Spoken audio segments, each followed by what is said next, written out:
और लखनऊ का रुख करेंगे, जहां पे केंद्रीय मंत्री नितिन गडकरी इस वक्त संबोधित कर रहे हैं।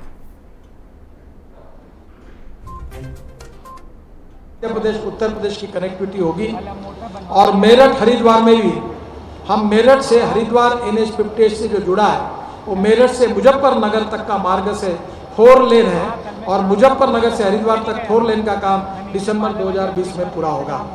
इसके अलावा मेरठ से हरिद्वार जाते होते हुए नजीबाबाद तक 4 लेन मार्ग अतिरिक्त विकसित किया जा रहा है। मैं इतना ही विश्वास देना चाहूँगा कि हम कम से कम 2 लाख करोड़ की मैंने बात की थी, पर अभी इसके बाद और 1 लाख करोड़ ऐड करके हम कम से कम 3 से 3.5 लाख करोड़ के नए काम उत्तर प्रदेश में कर देंगे, जिसके कारण उत्तर प्रदेश की तस्वीर बदल जाएगी, ये मुझे विश्वास है। आदरणीय राजनाथ सिंह जी ने और एक बात की है, वो विशेष रूप से MSME मिनिस्ट्री की ओर से है। उसमें से खादी पर जरदोजी का काम जो चलता है उसके लिए वो क्लस्टर मैं आपको पूरे कर दूंगा। मुझे बताया अभी मंत्री जी ने कि इसमें बहुत देरी होती है और तकलीफ देती है। मैंने भी मीटिंग ली थी और मैंने अधिकारी को कहा कि 1 बोरा नारियल लाओ और एक लेटर ड्राफ्ट करो कि जो काम 3 महीने में प्रोजेक्ट नहीं होगा उसको VRS दो, उसकी छुट्टी कराओ और नारियल हाथ में दो, उसको ऑफिस के बाहर भेजो।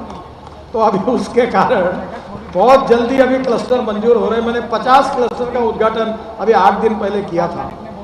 तुम्हारे जितने क्लस्टर बनाना उतने बनाओ और तुम्हारे यहाँ भी देरी नहीं होनी चाहिए। और 3 महीने के अंदर अगर नहीं हुआ तो मैं VRS लेकर तैयारी बैठा हूँ किसको तो आप चिंता मत करिए। और मैं अभी मैंने उनको बता दिया कि मेरा रोड में बहुत नाम हो गया है। अब कितने लोगों को नौकरी से VRS देने का मैं रिकॉर्ड बनाता हूँ, ये रिकॉर्ड मुझे बनाना है। जो काम नहीं करते उनकी छुट्टी करवाना है। तो आप आ जाओ, मैं पूरा काम आपको एक झटके में 3 महीने में पूरे काम कर दूंगा, नहीं तो VRS का लेटर हाथ में दे दूंगा, हाथ दो पक्का। तो आप बिल्कुल आइए, आपके पूरे क्लस्टर मंजूर करूंगा, जिसमें लखनऊ के लिए खादी पर जरदोजी का काम, फिर जरी जरदोजी का काम, ये चिकन का काम है। इसके लिए मैंने आज राजनाथ जी को सुझाया कि इसका प्रोडक्शन और बढ़ सकता है, रोजगार निर्माण हो सकता है। इसमें इसका डिज़ाइनिंग, उसका स्किल डेवलपमेंट, ट्रेनिंग, रिसर्च और प्रोडक्ट डिज़ाइनिंग बहुत इम्पोर्टेंट है। आज इसके लिए भी आप जरूर लाइए। बाद में आपको लखनऊ में ये फ्लैटर फैक्ट्री, अनेक मंजिलों में रेडीमेड गारमेंट के जोन बनाने की अनुमति चाहिए, उसकी तुरंत मंजूरी मैं देता हूँ, क्योंकि गोरखपुर और आगरा में मिली है, तुरंत आपको लखनऊ में भी मिलेगी, यही देता हूँ। आपने इलेक्ट्रिक कार की बात की योगी जी, ये मेरे डिपार्टमेंट के पास ही है। अभी ये जो इलेक्ट्रिक है, ये 2 साल के अंदर इलेक्ट्रिक बाइक की कीमत, इलेक्ट्रिक कार की कीमत और इलेक्ट्रिक बस की कीमत डीजल बस के बराबर में होगी। और कार और बाइक, स्कूटर और कार भी, ये भी बराबर उसी कीमत की आएगी। ये जो लिथियम आयन बैटरी है, इसके ऊपर हमने काफ़ी काम किया है। 81% लिथियम आयन बैटरी हमारे देश में बनती है। अब 6 महीने के अंदर 100% बनेगी। तो आपके उद्योग विभाग की ओर से थोड़ा इसमें टेक्निकली इसरो काम कर रहा है, DRDO काम कर रहा है और अनेक रिसर्च ऑर्गेनाइजेशन काम कर रही है। इतना ही नहीं तो पानी से, समुद्र के पानी से चेन्नई IIT के साथ हम काम कर रहे हैं, जिसमें से ग्रीन हाइड्रोजन तैयार होगा और आने वाली बसेस पानी से जो हाइड्रोजन तैयार होगा उस पर चलेगी।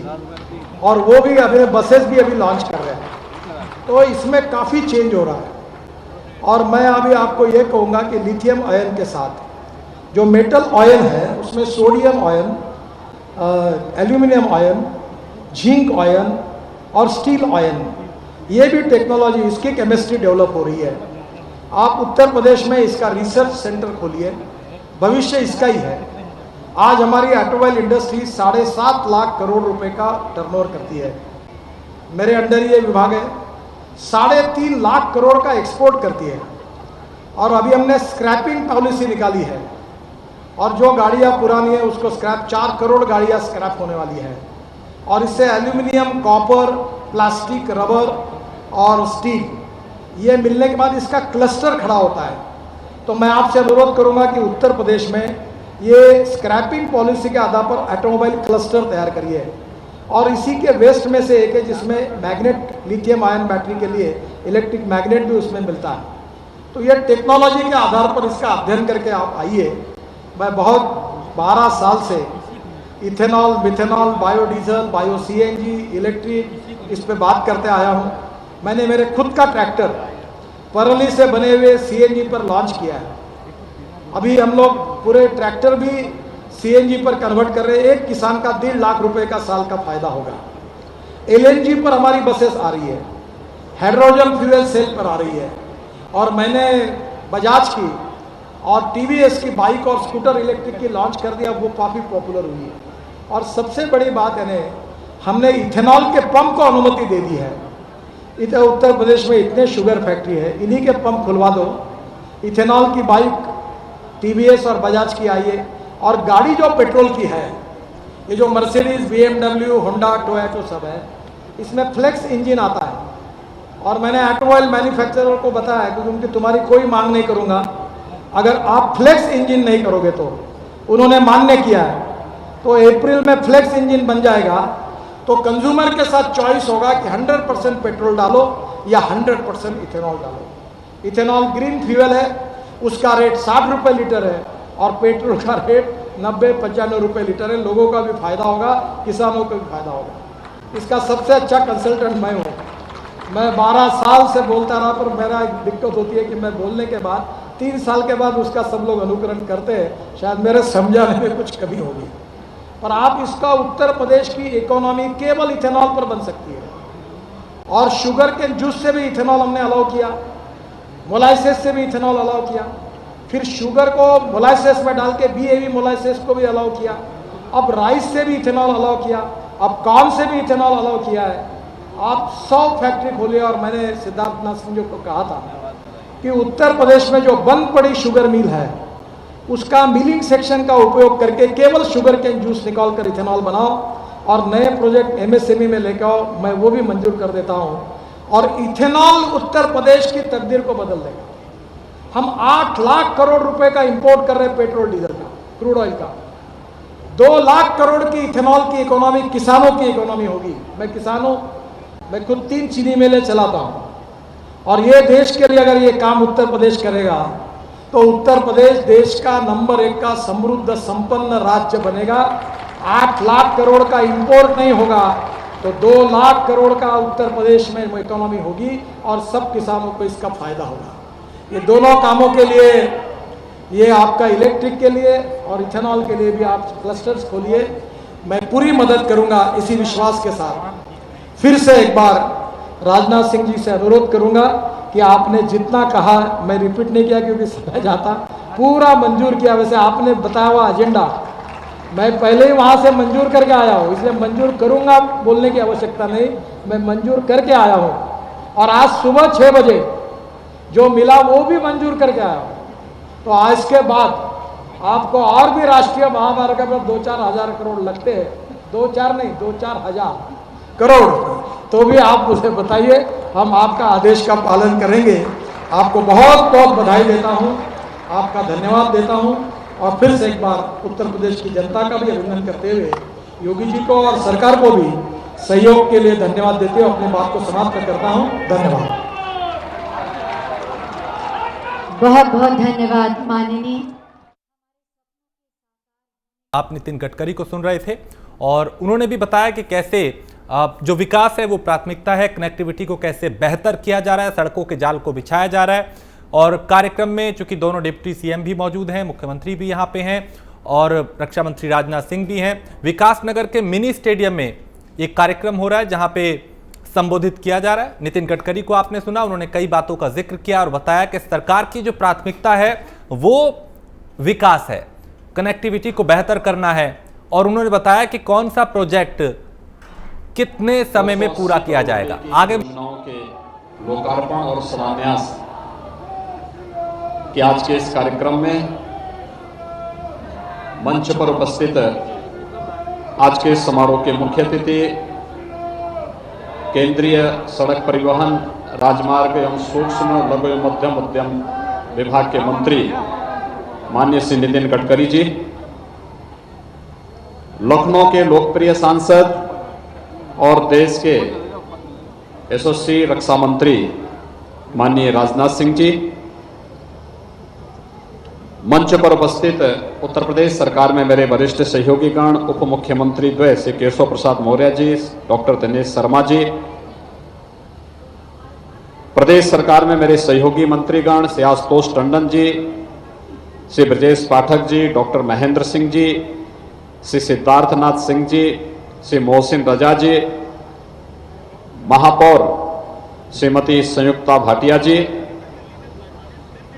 माननीय सांसदगण श्री अशोक वाजपेयी जी, श्री संजय सेठ जी, श्री सुधांशु त्रिवेदी जी, माननीय विधायकगण और आज के इस समारोह में उपस्थित लखनऊ के सभी उपस्थित भाइयों बहनों,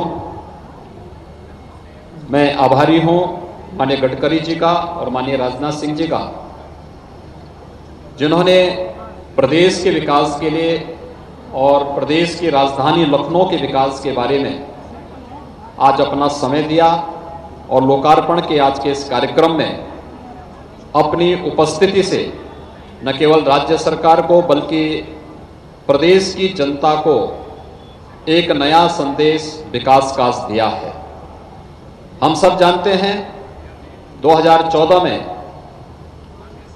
देश के प्रधानमंत्री के रूप में शपथ लेते ही प्रधानमंत्री मोदी जी ने देश की जनता को एक ही संकल्प कराया था और वह था विकास का। इस देश को विकास की उन ऊंचाइयों तक पहुंचाने का जहां पर वह प्रत्येक नागरिक के जीवन में नया परिवर्तन ला सके। और हमें प्रसन्नता है कि जीवन के प्रत्येक क्षेत्र में, चाहे वह लोक कल्याण से जुड़े हुए, गरीब कल्याण से जुड़ी हुई योजनाएं हों, चाहे वह बेहतर इंफ्रास्ट्रक्चर डेवलपमेंट से जुड़े हुए हाईवे, रेलवे, एयरपोर्ट के निर्माण से जुड़ी हुई परियोजनाएं हों, या फिर अंतर्राष्ट्रीय मानक से जुड़े हुए वे सभी संस्थान, एम्स, आईआईटी, आईआईएम या अन्य वे सभी संस्थान आज तेजी के साथ देश के अंदर भी और प्रदेश के अंदर भी बनते हुए दिखाई दे रहे हैं। मुझे बहुत प्रसन्नता है कि आज जिस एक फ्लाईओवर का लोकार्पण हो रहा है वह यहां पर लखनऊ की यातायात की बहुत बड़ी समस्या का समाधान करेगा, लोगों के आवागमन को तो सरल और सहज बनाएगा ही, एक नए फ्लाईओवर का शिलान्यास भी हो रहा है। इसके बनने से आम जनजीवन के दिन प्रतिदिन घटित होने वाली उन घटनाओं से, समस्याओं से उन्हें मुक्ति प्राप्त होगी। साथ साथ यहां पर माननीय रक्षा मंत्री जी के आग्रह पर माननीय गडकरी जी ने जिन परियोजनाओं की घोषणा की है, खासतौर पर लखनऊ कानपुर के बीच में ग्रीनफील्ड एक्सप्रेस वे के बारे में, यह बहुत प्रतीक्षित है।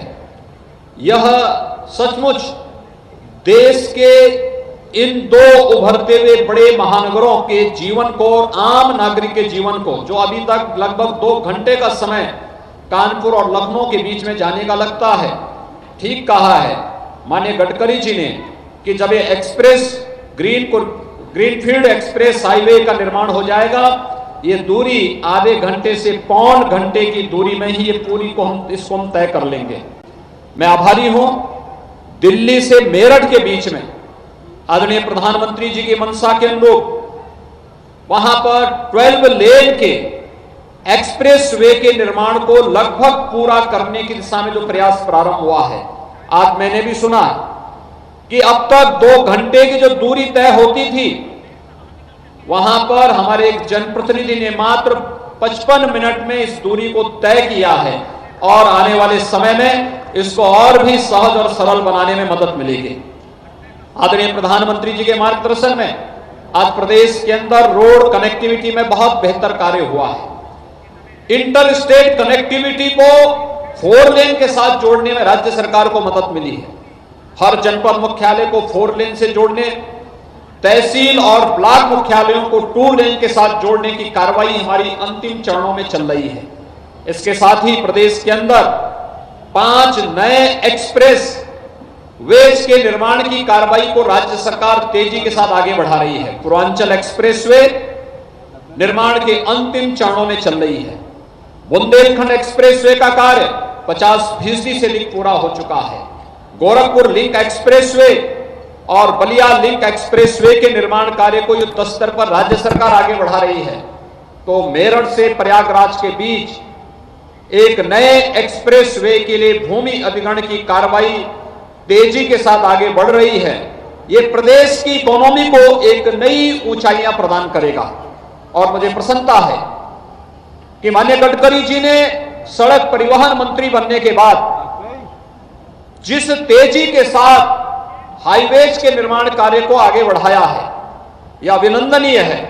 और प्रदेश के अंदर भी जो भी प्रस्ताव जब भी राज्य सरकार ने उनके सामने प्रस्तुत किया, जैसे आज उन्होंने माननीय रक्षा मंत्री जी के सभी प्रस्तावों को एक झटके में स्वीकृति देते हुए उन्हें आगे बढ़ाने का आदेश भी दिया है, वही कार्य राज्य के अंदर हर एक परियोजना को लेकर के उन्होंने लगातार किया है। और आज उसका परिणाम है कि प्रदेश में जहां पर पहले हाईवे देश के अंदर सबसे बड़ी आबादी के बावजूद सबसे कम हाईवे थे, आज हम दावे के साथ कह सकते हैं हाईवे की संख्या और उसके किलोमीटर की संख्या भी प्रदेश के अंदर तेजी के साथ आगे बढ़ी है। हम इसे आगे और तेजी करने में हमें मदद मिलेगी। मुझे बताते हुए प्रसन्नता है कि प्रदेश सरकार ने गोमती नदी के दोनों तटों का उपयोग करते हुए एक नए ग्रीनफील्ड कॉरिडोर के निर्माण की कार्रवाई को अपने हाथों में लिया है। मैं आभारी हूं आपका भी और माननीय रक्षा मंत्री जी का भी, जिन्होंने लखनऊ में एक नया रिंग रोड किसान पथ के रूप में स्वीकृति देकर के इस कार्य को युद्ध स्तर पर आगे बढ़ाने का कार्य किया है। ये लखनऊ की लाइफलाइन बनेगी और लखनऊ के विकास को एक नई ऊंचाइयों तक पहुंचाने का कार्य करेगा। मैं आभारी हूं माननीय रक्षा मंत्री जी का, जिन्होंने लखनऊ में डिफेंस कॉरिडोर के लिए डीआरडीओ के एक मुख्यालय की स्थापना के लिए यहां पर आज अपनी स्वीकृति दी, अपनी सहमति दी। तो साथ साथ माननीय गडकरी जी का इस बात के लिए हृदय से आभारी हूं कि लखनऊ में एमएसएमई के सेक्टर में जो कार्य प्रदेश सरकार के द्वारा वन डिस्ट्रिक्ट वन प्रोडक्ट के तहत किया जा रहा है, लखनऊ का चिकन कारीगरी में जो कार्य चल रहा है उसको आगे बढ़ाने के लिए हम लोगों ने जो प्रस्ताव लखनऊ, आगरा और गोरखपुर का प्रस्तुत किया था, आपने अपनी सहमति दी। मुझे विश्वास है कि यहां पर जो हमारे सूक्ष्म लघु मध्यम उद्यम के क्षेत्र में कार्य करने वाले, जो भी इस फील्ड में कार्य करने वाले लोग हैं, उन लोगों को इससे नए रोजगार की सृजन करने के साथ साथ उन्हें नई डिजाइनिंग के साथ जोड़ना, नई तकनीक के साथ जोड़ना, उनकी मार्केटिंग, उनकी ब्रांडिंग में हमें मदद मिलेगी। और मुझे प्रसन्नता है कि प्रदेश सरकार ने एमएसएमई सेक्टर में आदरणीय प्रधानमंत्री जी की प्रेरणा से जो कार्य किया है, इसने हमारे एक्सपोर्ट को कई गुना बढ़ाने में मदद की है, रोजगार सृजन में इसने बहुत मदद की है।